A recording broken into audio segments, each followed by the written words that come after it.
Hi guys, welcome back to another episode with Evolve with Esther.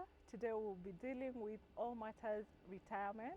They say the percentage of us that are getting old is 100%. So we need to properly prepare for that. Joining us today is Mr. Thuku. Mr. Thuku is a researcher, a facilitator, and a consultant dealing with various aspects, but today we'll be handling retirement. So Mr. Thuku, karibu to the show. Thank you. Thank you, Yes. viewers. Yes. Yeah, I'm glad to be part of this discussion. These are issues that really affect people, whether those in formal employment or even those in formal employment, because at one time in your life, you have to stop doing what you have been doing and go to something else. Yeah. But of importance are those people who are working in the formal Yeah. employment. They have been employed, they have worked for 20, 30 years, and at one time in their life, they have to stop doing that and go to something else. And in most cases, either self-employ themselves or do other kind of jobs which they have not been used to. It's interesting you mentioned the informal sector also retires, because the idea we have is the people in the informal sector, they don't retire. So in a way, people in the informal sectors, we don't prepare on when rather, because we don't have a specific age like the formal sector. By the time you're 55, 60 years, you'll be retiring. So for the person in the informal sector, what are some of the various things they can incorporate? Because retirement, it leads to things like depression. If you don't properly prepare for it, it can lead to so many things. So how do you prepare when you're in the informal sector before we tackle the formal sector? Thank you, Esther. Everybody retires at one time or the other. The whole idea of retirement is about the biological stages in life. And even when an employer wants to retire you from the formal employment, is the realization that your energy levels are going down, and therefore he or she needs you to have a break. So even in the formal sector or setup, you reach a particular time in your life where you no longer have the energy you used to have, and therefore you have to slow down and allow others to come in and also continue with probably what you have been doing for many years. Yeah. The only difference here is that in the informal setup, there is no timelines. In the formal setup, the employer will retire you at a specific time. Could be like currently in government, the policy is that you have to retire at 60 years. And that means you have to retire. Yes. Yeah. But in the informal setup, people will go even up to 70 years or even 80 years. But at one time, you'll have to relax and do something else. Yes. Yes. So how will you know? Probably you're in the informal sector. How do you do the succession so that the business does not die with you? So what are some of the steps you need to be doing to prepare?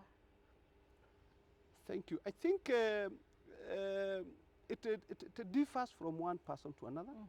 It also differs in terms of the kind of work that are being done. Yes. If, for instance, you've been engaged in work that drains you a lot in terms of energy, you may be forced to retire a little bit earlier when your energy is still there to continue doing what you've been doing. But you talk of a very interesting thing that is also part of what we do when we are training or advising client on retirement, the issue of succession planning. And succession planning is ideally to see who then takes over from what you have been doing. And as you are aware, we have seen even in a country like Kenya, big corporations, big organizations, when the people who were running those organizations either becomes incapacitated because of either health or other related issues, then the organization just collapses. So it's the highest time that we have very serious discussions, especially in the African culture, because again, our African culture doesn't allow us to really think so much about matters to do with succession. Yes. You know, Africans don't even want to talk about death. Yes. And that it's is a also taboo. part of the life. Yes. Yes. And Yeah. the Western world, Yes. people prepare very well for Yeah. their death. Yes. Yeah. But Africans, we are a bit reserved in Yes. terms of that. Yes. And even in business, you'll find that in the African setups, men don't want to even share information with their, even with their Families. spouses or even with their family. Mm. So we have men who passes on and leave a lot of properties which even the family itself don't know where they are. And therefore, they end up becoming unclaimed asset. Yes. Yeah. So all these are issues. Mm. Yeah.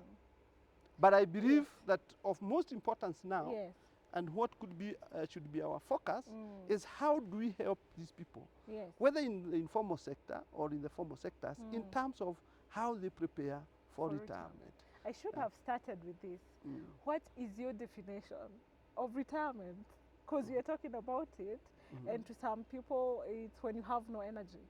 What is your definition of retirement? For me, when I look at retirement, and even from various scholars, the way they look at retirement, a basic definition of retirement, if you look at most of the dictionary, they talk of retirement as stopping to work.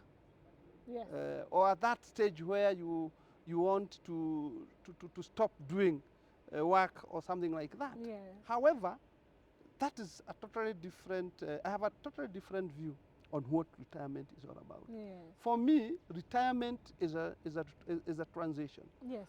And mainly a transition from a work that you have done for a long period of time and you want to change Yes. to do something else. Yeah. And that has to happen along the life, because nobody wants to do the same thing all the time for his entire life. Yes. So at that time, you want to change and do something else.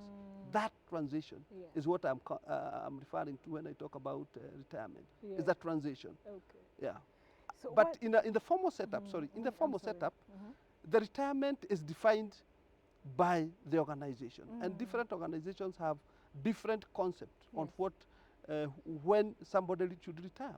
In government, for instance, you like it or not, you retire at 60. Yes. However, if you go to most of the corporations, Yes. they will give you some specific timelines. Yes. Like they'll give you a contract for 3 years, Yes. others will give you 5 years. Yes. Yeah, and once the contract is over, it's another journey of transition. Yes. You are retiring from that job, going to another job. Yes. Yes, so it's still a form of retirement. Yes. Yes. So one of the definitions sometimes you have, when you, for example, work for the formal sector, the government sector, I heard you say the pay slip, it reads permanent and pensionable. Yes. Permanent, right? And pensionable, And yes. pensionable, yes. Mm. So in your mind, you have created those systems that it is permanent. So because of this, you're bound to experience so many challenges. So what are some of these challenges that people face when they're about to retire? Thank you, Esther. I think, first of all, is to accept the fact that human being, we are creations of habit. We like routines. We like doing the same thing all the time. So the issue of mindset comes in. Yes. And now you look at, for instance, what happens in the public service. You get into a job, and the first thing you are told is that you have been employed on permanent and pensionable basis. The challenge is you are made in your mind to assume that you'll be working forever. Yes. But it is still a contract. Yeah. If you are employed at 30 and the retirement age is 60, your contract is for 30 years. So accepting that reality becomes the challenge, because when you are employed, somebody in a way promises that he is employing you on permanent basis. And that is what within the public service they have introduced a provision that in your payslip you require to be reminded every time you get your payslip at the end of every month that you retire at a particular time. Yes. Yes, and now that is a provision that the actual many government departments are implementing. Yeah. Yes. So what are these changes that you have experienced? Yes. in your trainings that you've seen people struggle with when they're about to retire? Thank you, Esther. When we look at the issues that affect retirees, and in a big way, sometimes, or majority of people, if you ask them, they will tell you that the biggest challenge probably they are likely to face in retirement is the financial impact, which of course to a certain extent may be true, but not entirely true. By the time you are retiring, you already have earned quite a substantial amount of money. You have almost done much of the things that demands a lot of money, like educating your children and all that. Yes. Of course, you are starting a journey of dealing with other challenges, like dealing with your medical issues, because we are also aging. However, I believe there are quite a number of many other factors. For me, if I were to highlight some of those, I would say the first one is, how do you deal with your time? Yes. We are used to specific programs where you go, you are employed, you work, you enter into your job at 8 and you leave at 5. Yes. And you have that program. Yes. Now, at retirement, you retire, you don't know what to do between 8 and 5. Yes. And in addition, you have another, because after 5, you are still there at home. Yes. How do you deal with that time? Issues of time becomes a major challenge. The other major challenge has to do with the family issues, because you have a family, you have been working, you've been separated because of work. Yes. You work in Mombasa, your wife is, your husband is in Kisumu or elsewhere. You only meet during the holidays. You have now a family, you have to live with your family in most cases. You have not been used to being with your family throughout. And that, bring me is a challenge. Yeah. If you've not been used to staying with your spouse throughout, and now he or she is there with you, Yes. you have to deal with that. Wow, tell me more about this. How is it a challenge? Because even though you relocated, Yes. at least you're talking on the phone, I would assume you are going home. Yeah, again, human beings, like I've said, are used to certain habits. Yes. If you have been used to cooking for yourself, you have been used to having your own program, and that you have been doing it routinely for the last 20 years. Yes. Now you have somebody here who has now to manage you in one way or the other. Yes. It's not easy. It's just like when you get married. Yeah. You have to be used to manage your affairs and also consider somebody else in your life.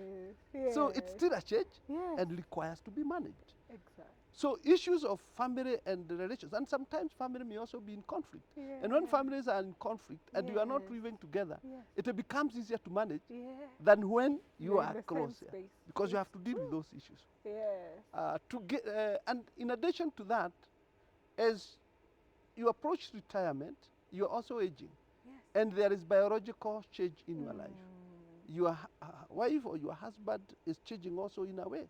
You know, you remember the midlife crisis, and thereafter, so there are challenges. How do you deal with those issues? Yes. So that issue of family issue is also a major factor. There's also the issue of relocating. Yes. Could be you have been living in town and you now feel like you should go to the rural area where you probably think is maybe a little bit more comfortable. And you may find that one spouse prefers staying in a lobby, the other one wants to go to the rural setup. And those are issues. Yes. And you have to deal with those issues. Yes. Yes. So one of the things you've mentioned, Mr. Thuku, in a very, I would say, nice way, is about the biological aging. Like people are aging, everybody is aging. And at that age, people are a bit cautious. Is this why we see the increase of the use of the blue pill, and we see a lot of men losing their lives? And also there's an increased rate of women dating younger boys.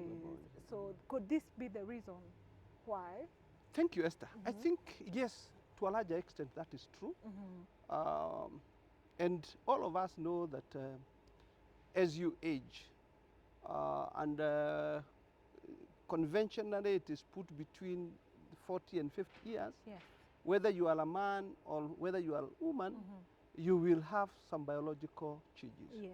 And of course, you know, for the for the women, Yes. it comes with that time of probably stopping the process of birth, menopause, Yes. as is called. And also for the men, that time will also be followed up by a period of probably lower drive as far as sexual matters are concerned, because of the declining estrogen hormones. Yes. And because of that, as you know, as you are also preparing for retirement, ideally, it is also coming at that time.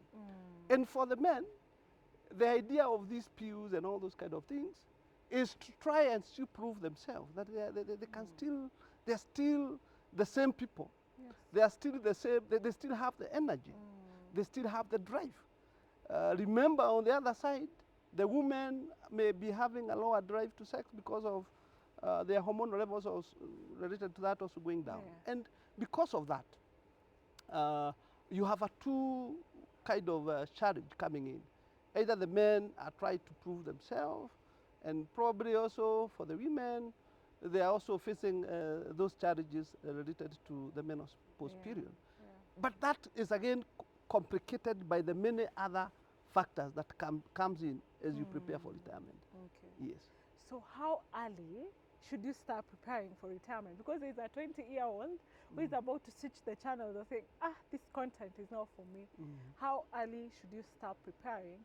And all these challenges that you've seen, that's my second question. How can we navigate them so that when we get there, it's not a shock? We foresaw them and we took the right measures. Which are the measures we should take? Thank you. For me, you start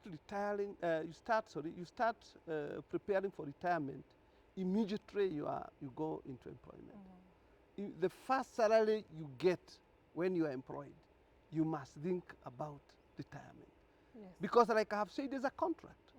And you must know that at one time or the other, I will have to stop doing what I'm doing and go to other and probably self-employ myself. Yes. So the earlier the better. Two, when it comes to matter savings, for you to save a substantial amount of money, time becomes very critical. So if you start saving when you are 10 years to retirement, the amount of money you will have saved may not be adequate to prepare you for that transition. Yeah. So the more the time, the better for you.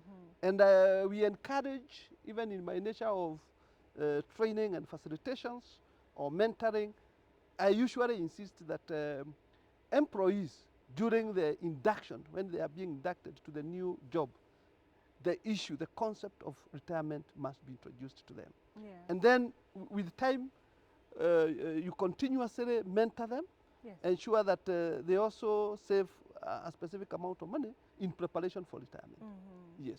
So that is the financial aspect. That Yes. is how you prepare. What about in terms of time? How do you prepare and how do you use all this time that you were using? Previously you were working from 8 to 5. Now you have all this time. How do you navigate that when you retire? Thank you. I think, again, what is most important, and this is the concept that we are trying to introduce, is that every human being was not made to do a certain work. If I am an engineer, yes, I've been working as an engineer. But that doesn't mean that I can't do anything else. Yes. Yes. So we now want to tap into your hobbies. We want to tap into what interests you and how you can convert that into a career or into a source of business opportunity. Yes. So we are preparing people to going into what we call self-employment. And we would want to kind of know how are these individuals, what are their other interests in life. Yes. And from those other interests, we build on it, and then we are able to prepare them to do them now as a full-time job. Yes. And at the time you are retiring, if you are retiring at 60, for instance, you are still very young, you are still very strong, you are still very energetic. Yes. So you have like another period of 20 years of active work. Yes. Yeah, and we have experiences of people who have retired and gone and done a lot of very productive investment Yeah, like or job KFC. yes, Mm? yes. Who Yes. actually started it after he retired, and Yeah, it's that's a right. story that is Yes. said. Yes. And we know, even in a country like Kenya, we know many people who have retired, went into business, and their businesses are doing very well, very well. So there's someone seated there and they're saying, I don't know anything else apart from what I've been doing. Yes. So do you help people identify what it is that they are good at and come up with a business plan on how to implement it? Or do you offer that? That is number one question. Number two, if someone doesn't have the finances to like procure your services, how do you know what else you can do apart from what you've been doing for all those years?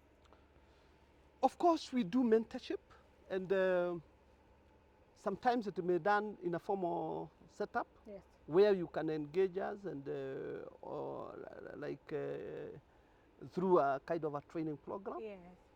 We also do personal financial advice, Yeah. where we advise them. The good thing with us is unlike if like you went to a bank or you went to an investment organizations, whatever they will be selling to you is their product. Yeah. But for us, we sell ideas. Yeah.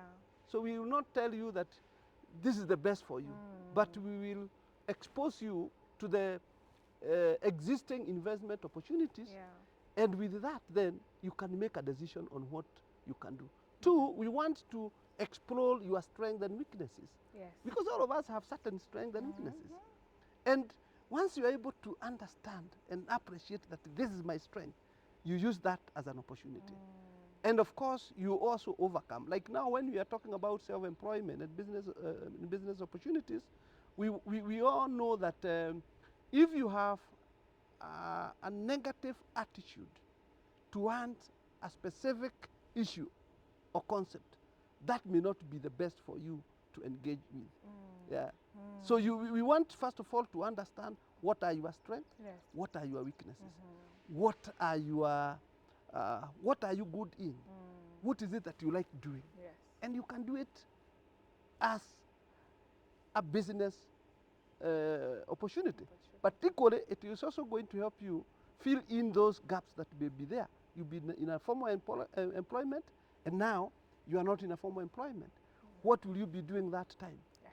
Yes. So that gap is for you to look at yourself, self-profile yourself, understand what are your interests, what are your hobbies, and then you can pursue it and continue with your life normally. Yeah. Yes.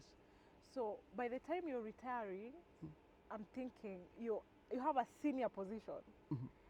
You have good income coming in, you have privileges. Probably you have a company car, you have a driver, you have a title like director, engineer, senior, something. So how now will you be able to come back to just being Esther? How will society take you? How do you prepare yourself for that change? Thank you. One of the most challenging aspect in the retirement planning is what you are talking about, possessions. Yes. And ideally, you carry those possessions with you. Yes. Yes. In fact, what you should be also saying is you could even be the president. Yeah. See, like our former president. Ask yourself, what is our current former president doing? He had a very big schedule and all those kind of privileges and all that. Yes. It is never easy to go through that transition. One is you agree to lose your face. Yes. What do I mean by losing your face? You forget. You try as much as possible to forget that position that you are in. It was a temporary position. Yes. It did not define you. Yes. That name you are called engineer, or that name you are called governor, or even the president, does not define you. There is the you, Esther. Yeah. And you must go back and ask yourself, Mm. who is Esther? Mm-hmm. So that, and that's why we encourage people to stop, as you prepare for retirement, to even encourage other people not to refer them by their former titles, like DC, Yes. PC, Yeah, engineer, yes. so that when you retire, if you have gone into farming, we would want even other people to encourage other people to Yeah. call you the farmer, Yeah. because that is your new title, Yes.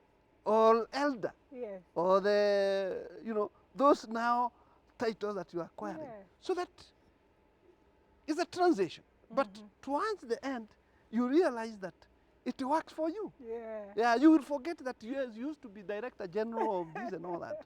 Yeah. But now there is the you. Yes. Yeah.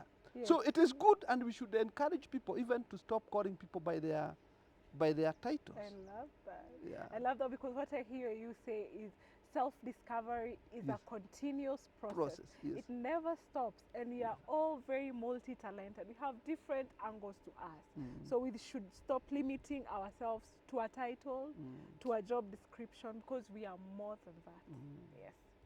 Yeah. So any other parting shots, anything you'd like to add to the, maybe we have not been able to cover? Esther, I think I would want to add by saying that it is good for all of us understand that retirement is not an easy process. However, I would also want to demystify that and say that retirement is such a beautiful thing. It is something that all of us should be looking forward to. It should never be like a death sentence. That because your employer has told you you have 2-3 years to go, now you start, having a lot of problems and all that. We should look for retirement in a very positive way. Yes. It is giving you an opportunity to do those things that you could never have done Yes. when you are employed. Yes. It takes you back to when you are that small girl, that small boy, Yes. when you are growing up. Yes. There are those things that you liked doing. You can do them Yes.